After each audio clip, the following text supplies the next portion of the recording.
안녕하세요. 오늘의 사연 지금 바로 시작해 볼게요. 이제 30대 초반이 된 남자입니다. 대학교 다닐 적에 제가 친구에게 크게 신세를 줬던 적이 있습니다. 그런데 그 친구의 어머니와 그런 일이 생길 줄도 몰랐고 상상조차 해본 적이 없습니다. 제가 집이 지방이라 못해 아주 깡촌이었습니다. 학생들도 몇 명 없었긴 하지만 그래도 선생님들이 너는 꼭 공부 열심히 해서 서울에 있는 대학을 가야 한다 이런 이야기를 해주곤 했습니다. 실제로 모의고사 성적도 좋았고 해서 저의 가족들도 개천에서 용나는 거 아닌가 하는 기대를 하게 되었습니다. 서울대는 갈 수 없었지만 그래도 명문대라 부를 법한 학교에 합격을 하게 되었습니다. 집에서는 저희 공부를 돕겠다고 있는 재산 없는 재산을 끌어모아서 서울에 자취를 할 수 있는 여건을 만들어줬습니다.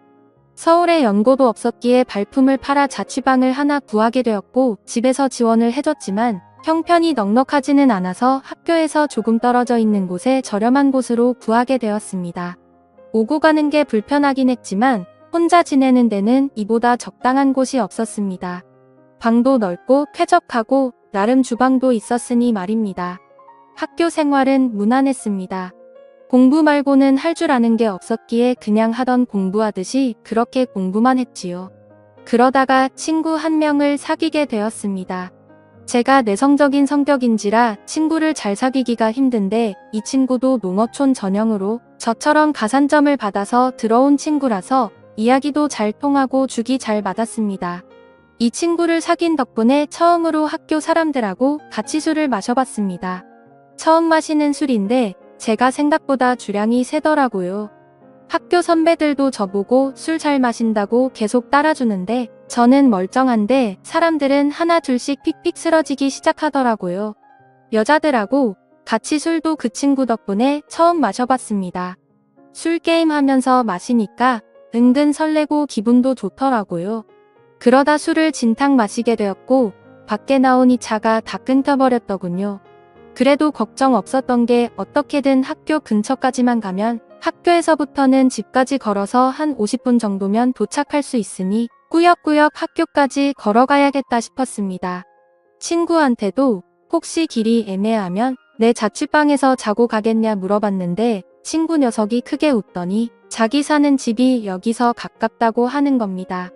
농어촌 전형으로 왔다고 해서 저처럼 자취 생활을 하는 줄 알았는데 알고 보니 친구는 아파트에서 통학을 하고 있던 거였습니다. 그렇게 오히려 역으로 제가 친구 집에서 신세를 지게 되었지요. 어머니가 주무실 시간이라서 더 놀지는 못하고 그냥 하루만 신세를 지게 되었습니다. 이야기를 듣자 하니 친구가 대학에 합격하고서는 어머니와 같이 둘이서만 서울로 올라왔다고 하더라고요. 아파트는 자가가 아니라 월세지만 어쨌든 자식 곁에서 뒷바라지를 해주러 같이 올라왔다는 사실을 알게 되었습니다. 친구 녀석이 저를 배려해 준답시고 침대를 양보해 줬는데 아침이 밝아서 누군가 저를 위해서 깨워낸 느낌에 잠에서 깨게 되었습니다. 저를 위해서 깨워앉는 건 다른 사람이 아니고 친구의 어머니였습니다. 제가 아들 침대에서 자고 있었으니 제가 당연히 아들 친구가 아니라 아들이라 생각해서 그런 장난을 친 거였죠. 저도 저대로 깜짝 놀랐지만 그 상황이 친구의 어머니도 많이 당황한 듯 보였습니다. 이러나 저러나 아들 침대에 아들 말고 웬 처음 보는 시커먼 녀석이 있으면 누구라도 놀랐을 겁니다. 친구 녀석의 어머니는 저희 어머니랑은 많이 다른 느낌이었습니다. 나이도 훨씬 젊어 보였고 아줌마라는 느낌이 전혀 들지 않았습니다. 머리도 뽀글거리는 파마가 아니고 어깨가 넘게 기른 긴 생머리를 하고 있었고 머리카락에도 한 올 윤기가 가득했습니다. 40대 후반 곧 50을 바라보는 나임에도 불구하고 30대 후반인 저희 친척 누나와 비교했을 때도 그 젊음이 한치 모자람이 없었습니다. 오히려 그 나이에 비해 여자들만 풍길 수 있는 매력과 그 나이로는 보이지 않는 동안의 외모 때문인가 제 눈에는 그 점이 더 여성스럽고 매력적으로 느껴졌지요. 친구의 어머니는 자기 아들을 끔찍히 챙기는 사람이었습니다. 그러니 서울까지 따라와서 한 집에 살고 있었겠지요. 20대 초반에 친구를 가졌고 친구가 어릴 적에 친구 아버지가 돌아가시면서 당시에 젊은 여자 혼자 몸으로 아들을 키워냈으니 얼마나 애지중지하면서 키웠을지 안 봐도 예상이 갔습니다. 아무튼 아침에 말 못할 해프닝이 있기는 했지만 친구 어머니 말로는 이 친구가 고향에 있을 때부터 서울 올라오고부터 친구를 집에 데려오는 건 제가 처음이라고 하더군요. 그리고 친구 어머니도 저를 엄청 좋게 봐주셨고요. 학교에서도 더 가깝다 보니 학교 수업을 마치면 친구 집으로 가는 일이 더 잦아졌습니다. 친구 어머니가 솜씨도 좋아서 저녁도 같이 먹게 되었고 그러면 식비도 절약이 돼서 저는 저대로 돈이 굳어 좋은 점이 많았습니다. 거기에 저는 처음 봤을 때부터 친구보다 친구의 어머니와 더 가까워지고 싶은 욕심이 생겼기에 이런 식으로 자주 친구 집에 가서 시간을 보내는 게 좋았습니다. 그런데 그때까지는 몰랐지요. 친구 어머니의 미모 덕에 제가 정신을 못 차리기는 했는데 셋이서 이렇게 모여있으면 친구 어머니가 친구를 바라보는 모습이 마치 아들이 아니라 그 이상의 무언가로 여기는 듯한 느낌을 받을 때가 많았습니다. 제가 친구 어머니를 계속해서 쳐다봤기 때문에 그 시선이 보통이 아니란 것쯤은 눈치를 챌 수 있었지요. 어머니가 아무리 신세대라고 한다 하더라도 저희 어머니 또한 저를 아침에 그런 방식으로 깨워준 적이 없었습니다.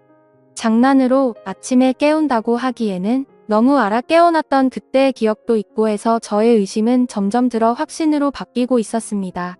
중요한 일이 있어서 제가 아침에 학교에 가볼 일이 있었습니다. 그런데 너무 이른 아침 시간이라 시간을 맞추기가 너무 힘들었지요. 시간을 맞출 수나 있을까 고민하고 있는데 친구가 뭘 걱정하냐면서 자기 집에서 자고 가면 10분이면 학교에 도착하지 않겠냐고 하루 자고 가라고 하는 겁니다. 마침 친구 녀석은 그날 밤을 새고 아침에 일찍 집에 돌아올 예정이었고 친구 어머니도 마침 고향에 다녀올 일이 있어서 집이 빈집이라고 하는 거예요. 그러니 걱정하지 말라고 하면서 비밀번호를 흔쾌히 알려주더라고요. 그래서 저녁에 친구 집에 도착했습니다. 친구가 말한 대로 집은 빈집이었어요.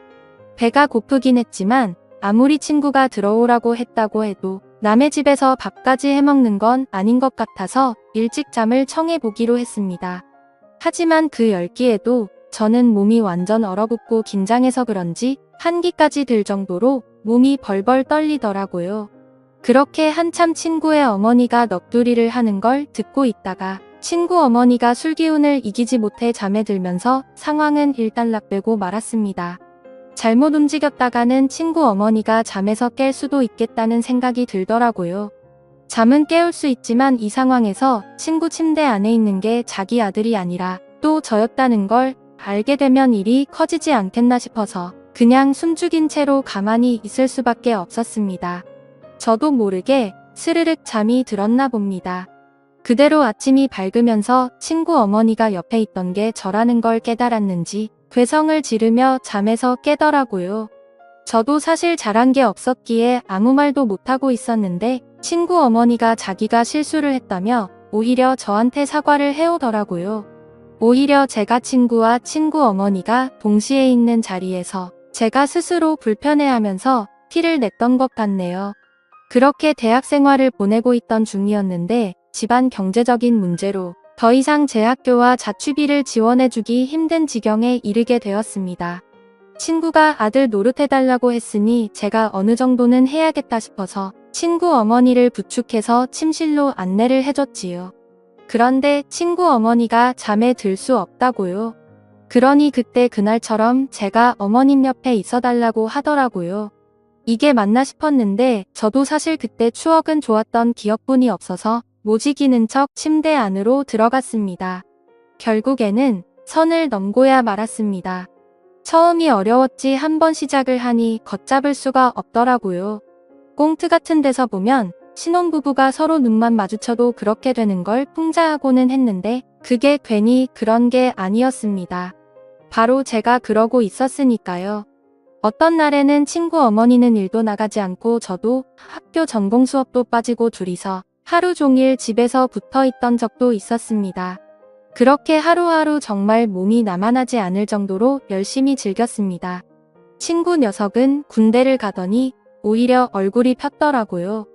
햇빛에 그을려 새까매져서는 휴가 나왔다고 문을 열고 들어오는데 건강해진 모습이 몰라볼 정도였습니다. 5개월을 부부나 마찬가지로 살았지만 역시 자기 아들이 오니 친구 어머니는 저보다 아들을 더 챙기더라고요. 그런 부분은 질투가 나지 않았습니다. 친구 녀석은 오랜만에 나오니까 저랑 술 한잔하고 싶다고 해서 술을 마시러 같이 나갔죠. 친구 녀석이 아들 노릇을 잘해주고 있냐고 물어보는 말에 제가 얼버무리며 잘하고 있다고 대답했습니다. 그런데 친구 녀석이 의미심장한 말을 하더군요. 어머니가 아버지 떠나고 나서부터 외로움을 엄청 많이 탄다고, 자기한테 죄책감 하나도 없으니 어머니를 위해 최선을 다해달라고요. 친구 녀석은 제가 이미 자기 어머니와 이렇게 될 것을 알고 있었던 겁니다. 오히려 그 전에는 자기가 하던 일을 친구가 해주고 있었던 거죠. 외로움이 많은 어머니를 위해 하는 효도라고 하기에는 너무 엇나간 게 아닌가 하는 생각이 들었습니다. 친구 녀석도 그걸 알고 있다고 하더군요. 그리고 이제는 제가 있어서 조금 죄책감이 덜하다고요. 다행스럽게도 제가 친구 어머니를 이성적으로 마음에 들어 하는 게 다 티가 났기 때문에 이런 부탁도 할 수 있었다고 하는 겁니다. 그렇게 친구는 앞으로도 자기가 전역한 후에도 자기는 학업에 열중해야 하니 저보고 어머니를 이후에도 잘 부탁한다고 하더라고요. 그때 정말 제 머리에 5만 가지 생각이 다 들었습니다. 여태까지는 자연스러웠다 생각했지만 알고 보니 정신 나간 집구석에 얽혀버리고 만 것이 후회가 되더라고요. 그래도 당장 저는 학교 졸업도 해야 했고 신세를 져야 했기 때문에 그 노동값이라 생각하기로 했습니다. 제가 대학을 졸업할 때쯤에 친구 녀석이 전역을 하게 되었습니다. 그리고 그때 다시 모든 걸 원래대로 돌리는 게 가장 맞는 방법이라는 생각이 들었지요. 그래서 친구 녀석이 돌아온 그날 저는 짐을 챙겨서 그 집을 나왔습니다. 친구 녀석이 이러는 게 어디 있냐며 불만을 토로했지만 어떻게 생각해도 그때는 이게 맞는 것 같았습니다.